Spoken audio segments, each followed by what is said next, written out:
Hello friends, welcome to the online learning center of Karma Coaching Classes. Friends, आज मैं आपको बताने वाला हूं कि फाइनल अकाउंट्स का क्वेश्चन आपको किस तरह से सॉल्व करना होता है. ओके, मैं हर छोटी से छोटी बात भी बताऊंगा. प्लीज इस वीडियो को सुनते वक्त आप अपना कंप्लीट कंसंट्रेशन लेक्चर में रखें एंड कोई भी छोटी से छोटी चीज भी हो उसको भी दिमाग में रख लें. ऑलराइट, हो सकता है कि आप में से कुछ स्टूडेंट्स या आप सब कोई ना कोई पॉइंट ऑलरेडी जानते होंगे, बट फिर भी मैं उन लोगों के लिए बता रहा हूं जो उस पॉइंट को नहीं ध्यान रखते हैं. इस तरह से ये वीडियो आप सभी को यूजफुल डेफिनेटली रहेगा. ऑलराइट, नाउ इस लेक्चर में आपको कुछ ऐसे पॉइंट्स लग सकते हैं कि सर ये तो बहुत छोटा सा पॉइंट है, क्या मायना रखता है ये पॉइंट. ओके, बट ऐसा नहीं है. ओके, मैंने बहुत सारे स्टूडेंट्स को एग्जाम दिलवाया है एंड कलेक्टिवली जो सारे बच्चों की मिलीजुली जो प्रॉब्लम होती है उनको हम हमेशा इरेडिकेट पहले से ही कर देते हैं सो दैट आपको कोई बोर्ड एग्जाम में प्रॉब्लम ना हो. ठीक है, बात छोटी हो या बड़ी हो, आपको ध्यान रखनी ही होगी फाइनल अकाउंट्स के क्वेश्चन को सॉल्व करते वक्त. Alright, so as you can see on the screen, आपके जो रिक्वायर्ड पार्ट है वो मैंने यहाँ पर रखे हुए हैं. दैट इज अ नोटबुक यानी आपकी answer sheet, long scale. Okay, आपके पास अकाउंट्स का लेक्चर या एग्जाम में हमेशा लॉन्ग स्केल होना चाहिए, 30 सेंटीमीटर वाला. ओके, ट्रांसपेरेंट रहे तो सबसे बेस्ट पार्ट होगा ये. ओके, ड्यू टू लॉकडाउन अगर अवेलेबल नहीं है तो चीजें कोई बात नहीं, मैनेज करो, बट मेक श्योर कि आपके पास ट्रांसपेरेंट बिग स्केल अवेलेबल हो जाए. Alright, and pen and pencil, that's it. Okay, so शुरू करते हैं. क्वेश्चन नंबर 8 मेरे सामने है आपके टेक्स्ट बुक का एंड इस क्वेश्चन को हम फुल सॉल्व करने वाले हैं. Alright, now as you all know, final accounts में आपको ट्रेडिंग अकाउंट बनाना होता है, प्रॉफिट एंड लॉस अकाउंट बनाना होता है. ऑलराइट, एंड बैलेंस शीट बनानी होती है. राइट, अगर पार्टनर्स कैपिटल के बहुत सारे एडजस्टमेंट्स हैं तो आप पार्टनर्स कैपिटल भी बना सकते हैं प्रॉफिट एंड लॉस के बाद, बैलेंस शीट के पहले. Alright, and partners current account compulsorily बनाना होता है अगर आपको क्वेश्चन में पार्टनर्स करंट के बारे में कुछ बोला हुआ है तो, डिटेल्स कुछ दी हुई है तो. Okay, and as I can see question number 8 में मुझे पार्टनर्स करंट की डिटेल तो कुछ दिख नहीं रही है, सो हम trading account, profit and loss account and balance sheet बनाएंगे. ऑलराइट, सो शुरू करते हैं. सो सबसे पहले तो आपको इस सम को सॉल्व करते वक्त सेंटर लाइन बनानी होती है, यानी वो लाइन जो डेबिट और क्रेडिट को अलग अलग कर दे. ओके, इसके लिए मैं क्या करूंगा, मैं पेज को सेंटर से फोल्ड करूंगा. ओके, ध्यान रहे मैं मार्जिन में भी लिखने वाला हूं, इसलिए मैं पूरे पेज को सेंटर से फोल्ड करूंगा. लेकिन पूरे पेज को मैं नहीं फोल्ड करूंगा. होता क्या है, कुछ कुछ बच्चों की आदत होती है, यहां मैं बताऊं, जैसे ऐसे लेंगे पेज और ये सेंटर को कुछ इस तरह से मार्क कर देंगे. नहीं, ये क्या करोगे भाई, आधा आधा पेज थोड़ा ना फाड़ना है आपको. ओके, एग्जाम में पूरी सप्लीमेंट्री ऐसे फिर आपकी आधी दिखती है क्योंकि हर जगह लेजर तो बनते ही हैं. ओके, तो इस तरह से आपको करना नहीं है, ये रॉन्ग पैटर्न है. आपको क्या करना है, सिंपली पेज लो और सिर्फ एक छोटा सा मार्क कर दो कि सेंटर ये आपका बन गया. आपके पास अब स्केल तो है ही, इससे आप पूरा लंबी लाइन बना सकते हो. आप ऐसे थोड़ी ना बनाओगे, बच्चे थोड़े ना, राइट, कि पूरा पेज ही स्ट्रेट करें. थोड़े से मार्किंग से भी आप पूरी चीज कर सकते हो. ऑलराइट, सो ये मैंने बना दी सेंटर लाइन. सेंटर लाइन सबसे पहले बनाना है, that is the most important thing. Centre line ही बनाना है. सीधा यहाँ पे आप आउटर कॉलम, इनर कॉलम, फिर सेंटर लाइन, फिर डेबिट साइड का आउटर इनर मत बनाओ. जो कॉलम्स की विड्थ होगी वो कम ज्यादा हो जाएगी. सबसे पहले बनाओ सेंटर लाइन. ओके, इसके बाद हम बनाएंगे outer columns and inner columns. Okay,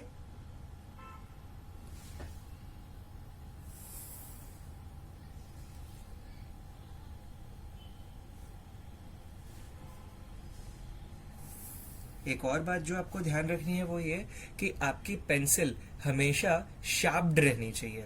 okay, अगर आप ये नॉर्मल वुडन पेंसिल यूज कर रहे हैं तो शार्पनर अपने पास रखो, एंड अगर लेड वाली पेंसिल यूज कर रहे हैं तब तो कोई टेंशन ही नहीं है. 0.5 या 0.7 लेड जो आती है वो आप अपने पास रख सकते हो.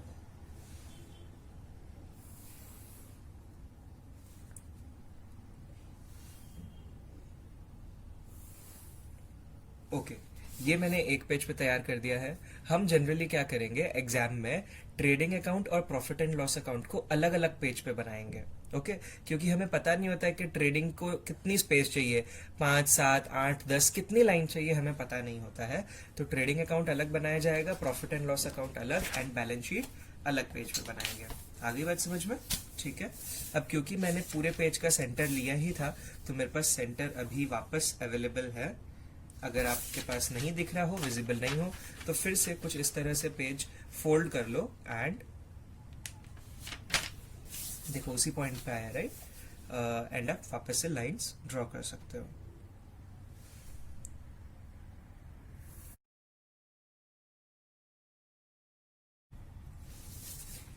एंड यहां मैं बनाऊंगा बैलेंस शीट।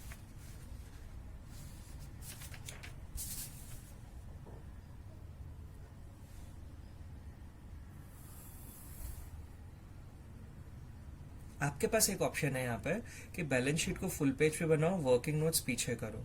ओके,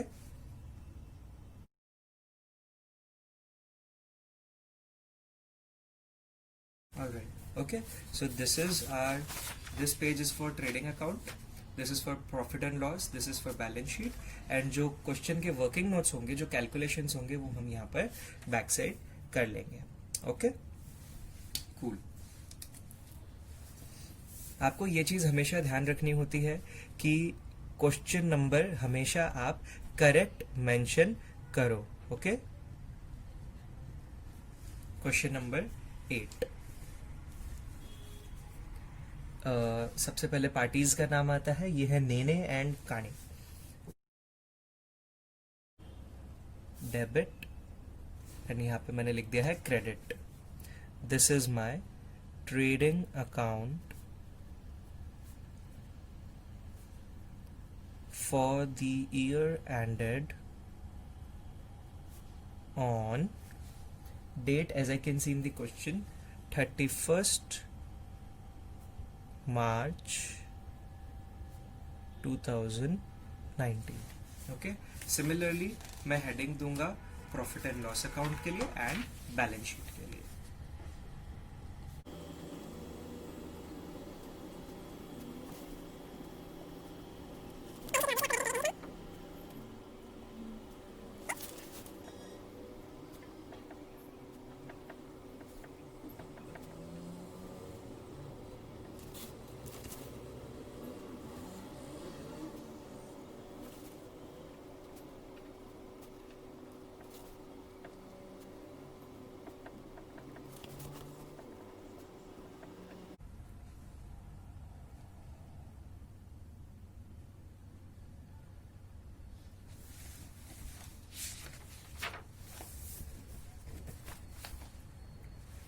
ओके, सो यहाँ पर हमने अब कॉलम्स बना लिए हैं एंड शुरू करते हैं। सबसे पहले पोस्टिंग। ओके, जब हमने क्वेश्चन डिस्कस किए थे लास्ट लेक्चर में, तब ऑलरेडी हमने टेक्स्ट बुक में मार्किंग्स कर ली थी। ऑलराइट, सो सबसे पहले है capital.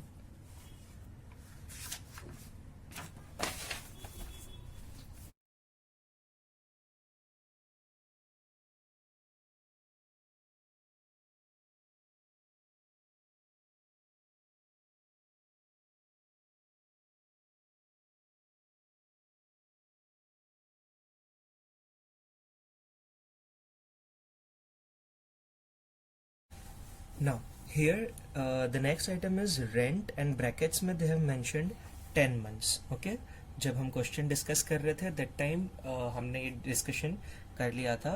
Now you can see how we have to write it.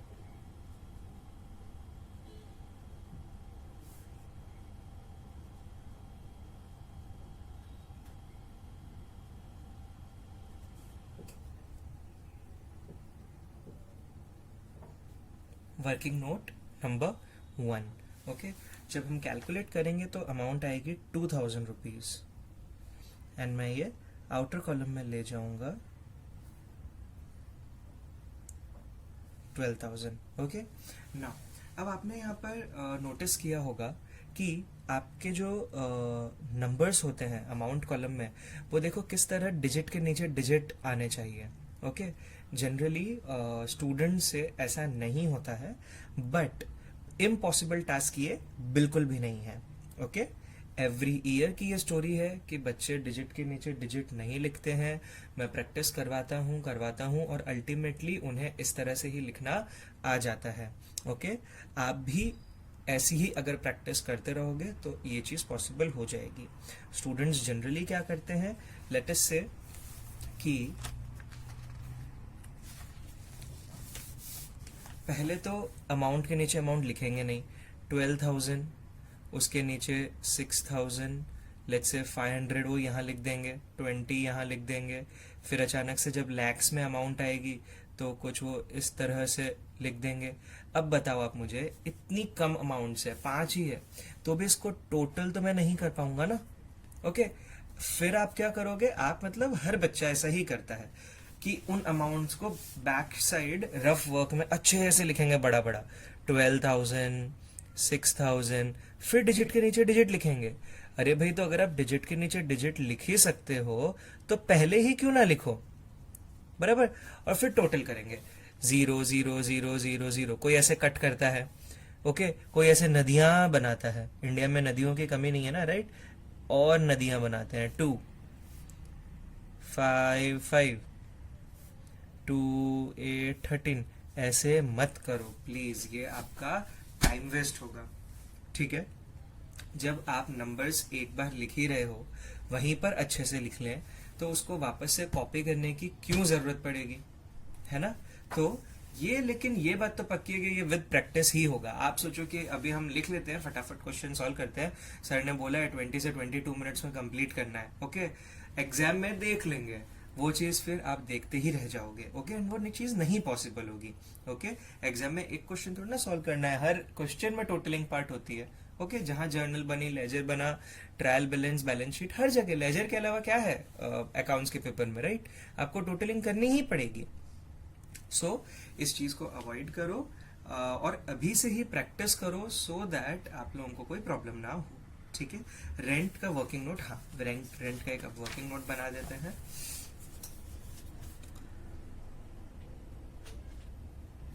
Working note number 1, rent outstanding.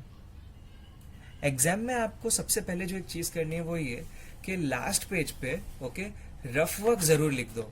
Answer sheet जो होती है ना आपकी, उसके लास्ट पेज पे रफ वर्क लिख दो, ताकि अगर आपको कुछ भी काम फटाफट करना हो ना, तो एक बार आप यहाँ कर दो, उसकी अमाउंट को आप अपने मेन आंसर में ले आओ।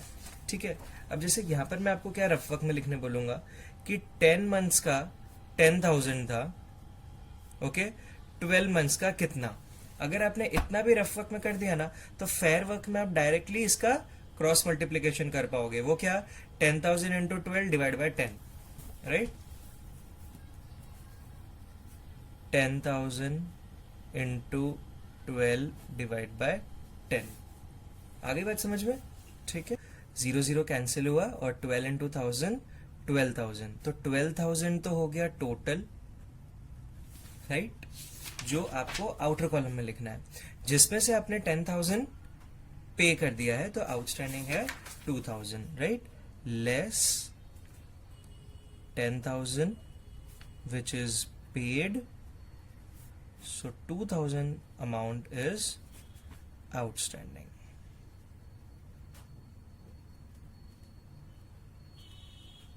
ओके,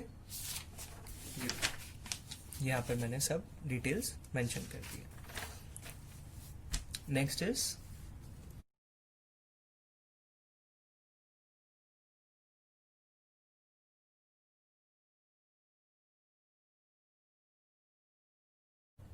नेक्स्ट चीज जो आपको ध्यान रखनी है वो ये कि डिजिट्स में कॉमास आएंगे। ओके, कॉमास देना मत भूलो। इससे क्या होता है, आपको आप वैल्यू रॉन्ग नहीं लिखोगे। ओके, कभी कभी हम गलती में 53,500 अगर लिख दिए, एक जीरो मिस हो गया, ओके, बट अगर आप कॉमास लिखोगे तो ये चीज मिस्टेक नहीं होगी, बिकॉज हमारी आंखों में वो हैबिट है कि 3 डिजिट के बाद कॉमा आएगा, 2 डिजिट्स के बाद कॉमा आता रहेगा आगे से आगे। ठीक है, तो अब ये डिजिट देखो, फॉर एग्जांपल ये अगर दिख रहा है, कितना अजीब दिख रहा है ये, तुरंत आपको पता चल जाएगा कि हाँ गलत लिखा है मैंने, तो तुरंत आप इसको रेक्टिफाई कर सकोगे। कॉमास डालोगे तभी ये चीज पॉसिबल होगी। आगे बढ़ते हैं।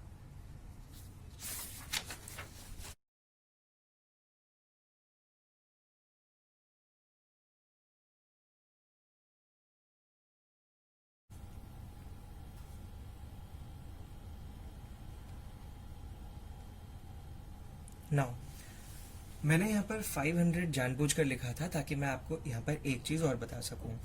फॉर एग्जाम्पल आपने एग्जाम में इस तरह से अमाउंट रॉन्ग लिख दी, ओके।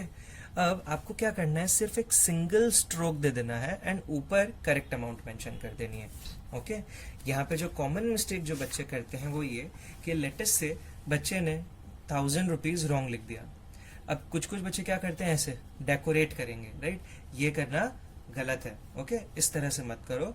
अगर आपने लेट्स से ये 1000 रॉन्ग लिख दिया है, सिर्फ एक सिंगल स्ट्रोक दे दो एंड लेट्स से 100 लिखना था तो उसकी जगह करेक्ट वैल्यू नोट डाउन करो।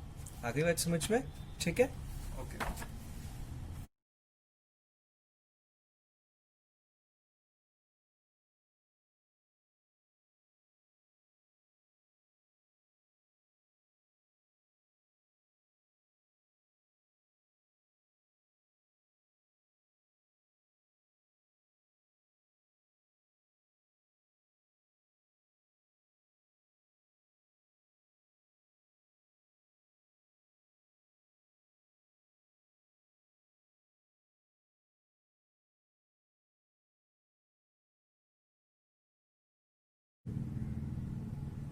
नाउ जब आपने देखा कि एक एडजस्टमेंट है, या कह सकते हैं कि उसमें कुछ अमाउंट माइनस या प्लस करनी है, उसको मेंशन करके तुरंत आप आउटर कॉलम में उस अमाउंट को ले जाओ, ओके। ऐसा हो सकता है कि बाद में हम एग्जामिनेशन की हौच पौच में उसको बाहर ले जाना भूल जाएं और अल्टीमेटली हमारा आंसर रॉन्ग आए। तो what you have to do is कि अगर एडजस्टमेंट्स खत्म हो गए हैं या जो भी आइटम्स को प्लस या माइनस करना वो चीज फिनिश हो गई है, तो आप उसी पॉइंट पे उन इनर कॉलम्स में से अमाउंट को आउटर कॉलम में ले जाओ, ओके। नाउ ऐड करना कंपैरेटिवली स्टूडेंट्स को इजी लगता है। अगर लेस करना है तो आपके पास दो ऑप्शन है। क्या, एक तो आप ओरली करो अगर पॉसिबल है तो, जो यहाँ पर पॉसिबल है, ओके।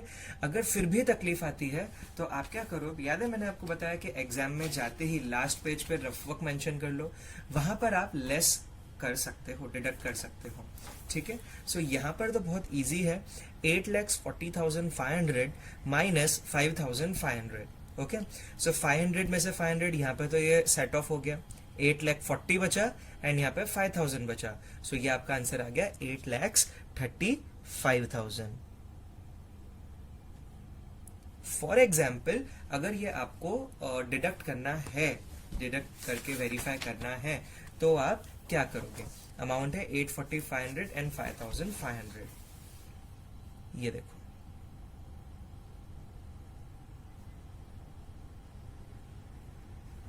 0 माइनस 0 0, 0 माइनस 0 0, 5 माइनस 5 0, 0 में से 5 माइनस हो नहीं सकता, 0 जाएगा नेबर के पास, 4 बन जाएगा 3, 0 बन जाएगा 10, 10 माइनस 5 5, 3 एंड 8, 8,35,000, ओके,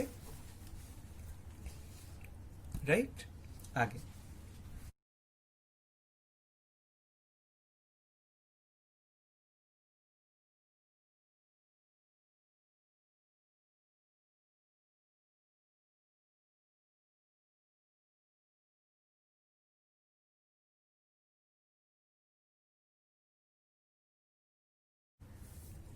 ना, जैसा कि यहाँ पर सिर्फ मुझे एक ही अमाउंट को ऐड करना है, मैं यहाँ पर तुरंत उसे आउटर कॉलम में ले जाऊंगा एंड यहाँ पर है add. So this is pretty simple,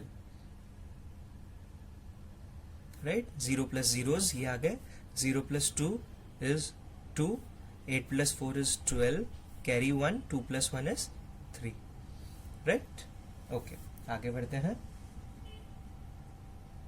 next is drawings.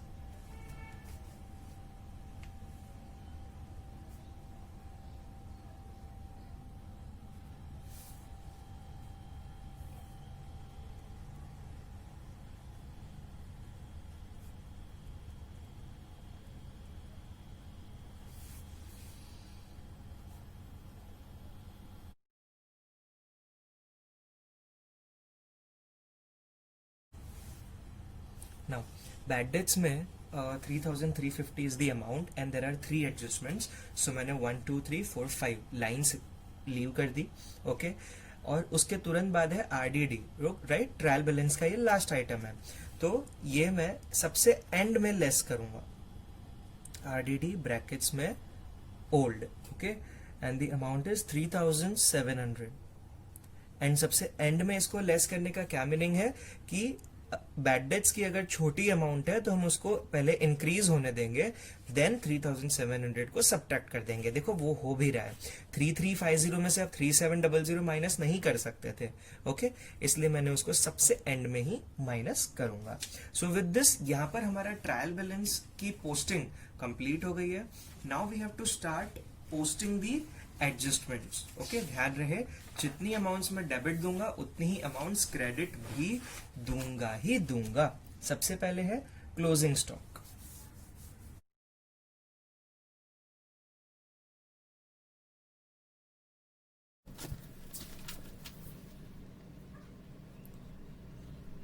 Outstanding wages and salaries. So outstanding wages जो मैं लिख रहा हूँ ₹3,000. आउटर कॉलम में अमाउंट आ जाएगी ₹13,000, राइट. 10 + 3 13,000. एंड सैलरीज आ गया add outstanding.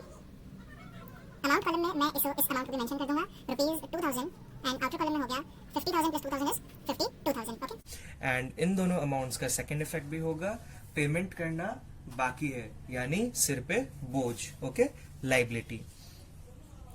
Outstanding expenses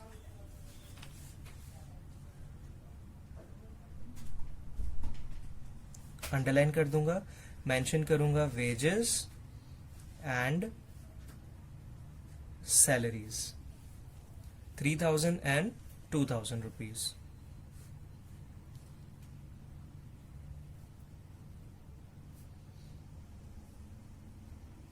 All right. Next, depreciate motor vehicle at the rate 5% per annum. 3,70,000 का 5% I have to calculate. All right.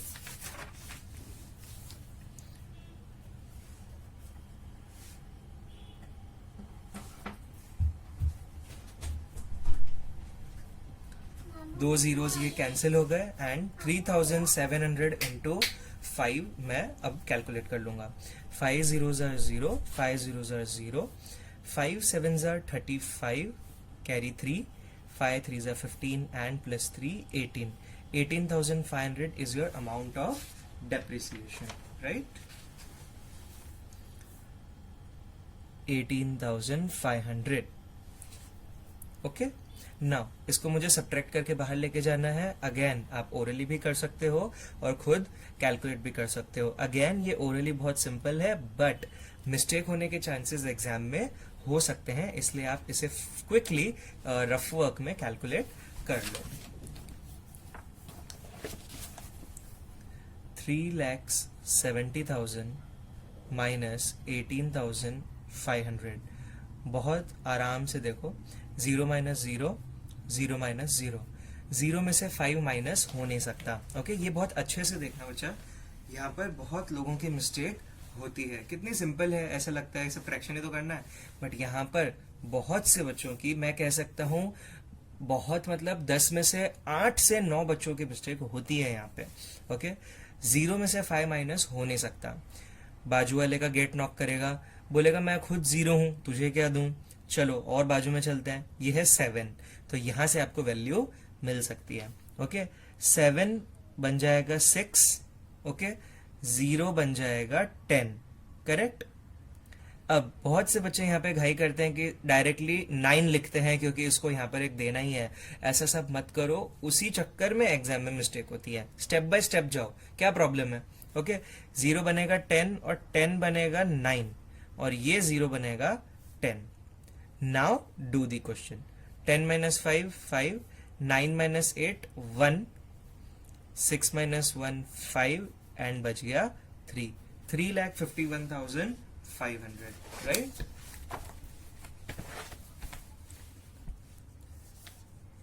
$3,51,500. Okay depreciation का सेकेंड इफेक्ट दे देते हैं profit and loss account के debit side पे. To depreciation on, अगर यहाँ पे multiple assets होते तो हम अंडरलाइन करते और एक एक आइटम लिखते, एक एक एसेट्स का नाम। नहीं है, सिर्फ एक ही एसेट पे डेप्रिशिएट करना है, इसलिए डायरेक्टली सिर्फ नाम लिख दिया, to depreciation on motor vehicle 18,500, right? Yes, 18,500। Okay, मुझे एक्चुअली बार बार ये भी चेक करना हो रहा है कि मोबाइल के व्यू में पेज आ रहा है कि नहीं, सो इन सब रीजंस की वजह से थोड़ा सा डिलेड हो रहा है। Next is right of bad debts. All right, क्योंकि ये एडजस्टमेंट्स में से आया है इसलिए मैंने ब्रैकेट में लिख दिया है न्यू। ओके, 5,000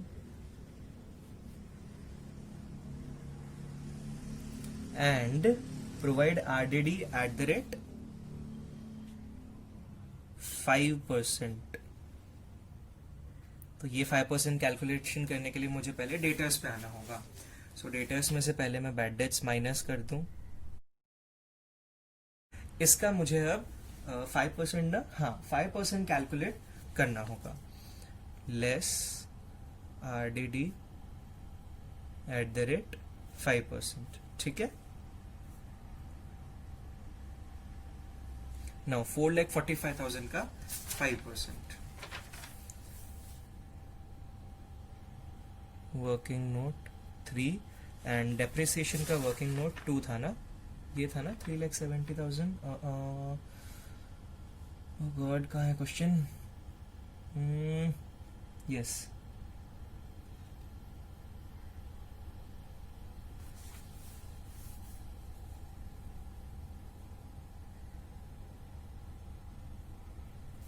सो 4,45,000 का 5%। करेक्ट लिखा मैंने। 2 0 2 0 कैंसिल हो गया। Simply what I have to do is 4450 into 5 5 0 0 5 5 25 carry to 5 4 20 and 2 22 वापस से कैरी टू 5 4 20 22 22,250 रुपीस। करेक्ट, इसको मैं अपने आउटपुट कॉलम में ले जाता हूं। सो 4,45,000 minus 22,250 रुपीस। ओके, 0 minus 0 0 0 में से 5 माइनस नहीं हो सकता, 5 वाला खुद 0 है। नेक्स्ट है 5 5 बन गया 4, 0 बन गया 10, 10 बन गया 9 और 0 बन गया 10। 10 minus 5 5, 9 minus 2 7, 4 minus 2 2, 4 minus 2 2 and 4 4,22,750 rupees. आ गई बात समझ में? एंड RDD का यहाँ पे भी मैं अमाउंट लिख देता हूँ, 22,250 था ना। यस, 0 10 3 4 5 6 10 3 30,600 में से मुझे 3,700 रुपीज सब्ट्रैक्ट कर देना है। ओके, मेरा आंसर आ जाएगा 20। देखो, अभी इसको आप ओरली भी कर सकते हो एंड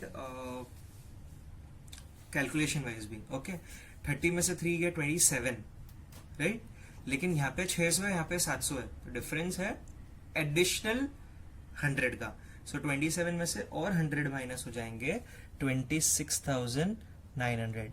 बट अपने को कोई टेंशन लेने वाली बात नहीं है। एग्जाम में क्या करने का, सीधा रफ वर्क पे आने का। 30,600 माइनस 3,700 ऐसे माइनस कर देने का, कोई टेंशन लेने का नहीं। 0 minus 0 0 minus 0 0 minus 0 6 में से माइनस नहीं हो सकता, बाजू वाला खुद 0 है। 3 बन जाएगा 2, 0 बन जाएगा 10, 10 बन जाएगा 9, 6 बन गया 16। 16 minus 7 9। अगर ये भी आपको करने में दिक्कत होती है तो फिंगर्स यूज करो, जो भी आपका पैटर्न है। कोई 1 2 3 ऐसे गिनता है, कोई 1 2 3 ऐसे गिनता है, जैसा भी पैटर्न है करो बस। ओके, सो 16 minus 7 8 8 9 10 11 12 13 14 15 16 आ गया आपका 9। 9 minus 3 6 और ये हो गया 2, 26,900, राइट? 26,900। ऑलराइट, ठीक है। अब हम आगे बढ़ते हैं। काने withdraw goods of ₹6,000 for personal use. Goods withdraw किए हैं। Okay, by goods withdrawn by partner Kani। कितने के भाई? 6,000 के। सो credit what goes out, goods बाहर गए, लेस goods withdrawn। आगे बात समझ में? ₹6,000। ठीक है, आगे बढ़ते हैं। ओ एडजस्टमेंट्स कंप्लीट हो गए. सो अब हमारा द मोस्ट इम्पॉर्टेंट पार्ट और वो है क्लोजिंग. ठीक है, क्लोजिंग करते वक्त अब आपको क्या करना है, अच्छे से वो चीज समझ लो. ओके, क्लोजिंग करने से सबसे पहले एक जो स्टेप रहता है वो ये कि आप इंश्योर करो कि इनर कॉलम से आउटर कॉलम में सारी अमाउंट्स गई हैं कि नहीं. सो एज आई कैन सी यहाँ ये जा चुका है, यहाँ ये हो चुका है. ऑलराइट, यहाँ पर ये मेरा केस क्लियर है ट्रेडिंग अकाउंट का. प्रॉफिट एंड लॉस अकाउंट की बात करें तो यहाँ पर तो कुछ आउटर कॉलम में जाने के लिए था नहीं. यहाँ पे ये पहुंच गया, ये पहुंच गया, ये पहुंच गया, ये बाहर ही है. ओके, ये मेरा प्रॉफिट एंड लॉस अकाउंट हो गया. ओके, एंड बैलेंस शीट की अगर बात करें तो ये बाहर गया, कैपिटल्स तो अब जाएंगी क्योंकि प्रॉफिट्स आएगा, ये हो गया, ये हो गया. सो एज आई कैन सी कि मेरा इनर कॉलम से आउटर कॉलम में सारी अमाउंट्स जा चुकी है. और क्योंकि अगर ऐसा हो गया है तो अब मैं शुरू करूंगा अपना क्लोजिंग पार्ट. ठीक है, सो सबसे पहले आ जाओ ट्रेडिंग अकाउंट पे. नाउ अब आपको क्या करना है, बहुत अच्छे से समझो. क्योंकि मैंने डिजिट्स के नीचे डिजिट्स लिखे ही हैं तो मैं डायरेक्टली टोटल कर सकता हूं. आपको क्या करना है, पेंसिल लेनी है और बड़े लाइट लेटर्स से, एकदम डार्क मत लिखना. ठीक है, लाइट लेटर्स से हम टोटल कर देंगे. तो सबसे पहले मैं कर रहा हूं क्रेडिट की टोटल. 3 जीरोज हैं. ठीक है, 5 11, राइट, 5 + 6 11, कैरी 1 1 + 3 4 + 6 10, कैरी 1 8 + 1 9 and 3 12.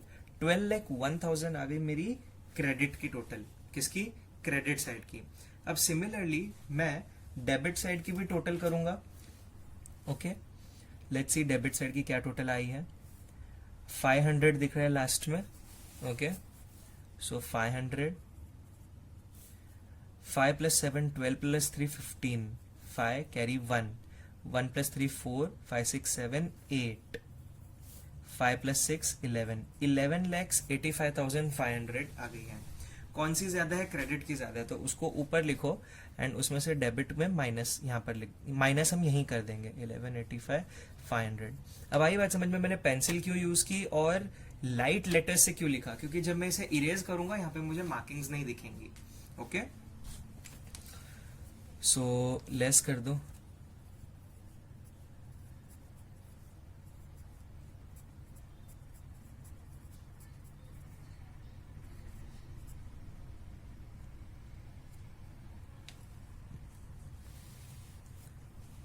यहां पर आपको जो बात ध्यान रखनी है वो ये कि जहां तक आपने लेजर बनाया है, मैंने अभी एंड तक बनाया, राइट, तो मैं एंड की लाइन पे ही टोटल करूंगा. अगर मैं समझो लाइन यहां तक बना था, राइट, तो मैं यहां पर टोटल करता. ओके, ये बहुत जरूरी बात है. जो बड़ी अमाउंट है वो दोनों तरफ लिख दो.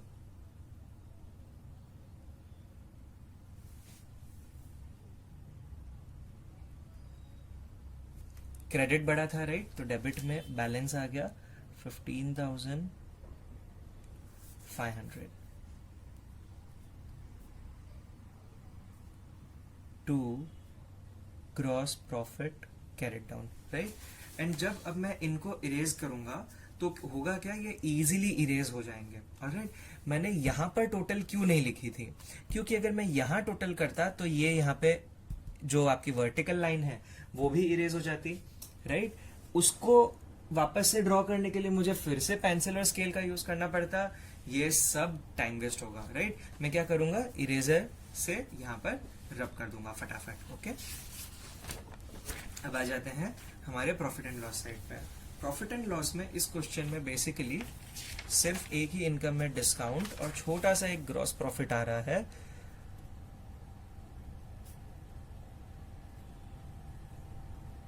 15,500 का. और डेबिट साइड में आप देखो अमाउंट्स बहुत बड़ी बड़ी है, तो यहाँ पे डेफिनेटली हमारा नेट लॉस ही आने वाला. क्रेडिट एक बहुत छोटी सी अमाउंट है यहाँ पे. Let's see. Okay, 0 + 0 is 0, 0 + 5 is 5, 5 + 9 is 14, carry 1, 5 + 1 is 6 and 1. Okay, so 16,450 यहाँ पर हमारा आ गया है क्रेडिट साइड की total. Okay, now let's see कि डेबिट साइड की टोटल हमारी कितनी बनती है. ओके, ऑलराइट, सो लास्ट में तो सब जीरोस हैं ही. 8 + 9 17 + 5 22, 2 and carry 2, so this is 2 + 2 4 5 6 12 and 8 20, 2, 2 3 8 10, 12 13, carry 1 and 1, 2. 2,30,200 ये हमारी डेबिट साइड की टोटल आ गई, जिसको मैं दोनों तरफ लिख दूंगा।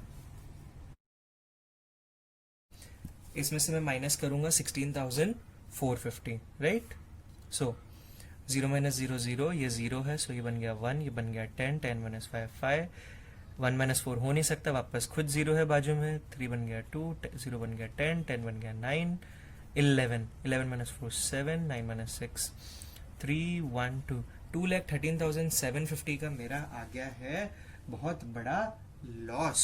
ओके, और क्योंकि ये लॉस है, डेबिट साइड बड़ा था, छोटा साइड क्रेडिट था, यहाँ पर मैं बैलेंस लिखूंगा 2,13,750।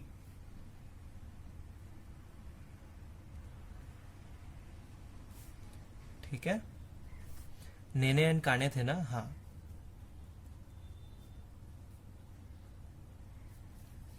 So this is basically by net loss transferred to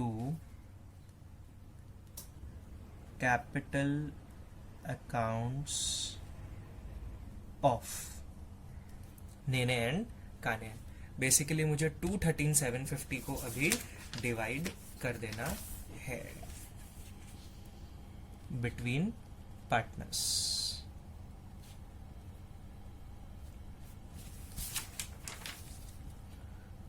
$213,750 into ratio इनका 6:4 था कुछ, हाँ 6:4, यानी 6/10। 0 एंड 0 कैंसिल, अब मुझे सिर्फ मल्टीप्लीकेशन करना है। 6 5 30, 6 7 42 प्लस 3 45, 6 3 18 प्लस 4 22, 6 1 6 प्लस 2 8 एंड 6 2 12, 128,250 ये है मेरे फर्स्ट पार्टनर की अमाउंट।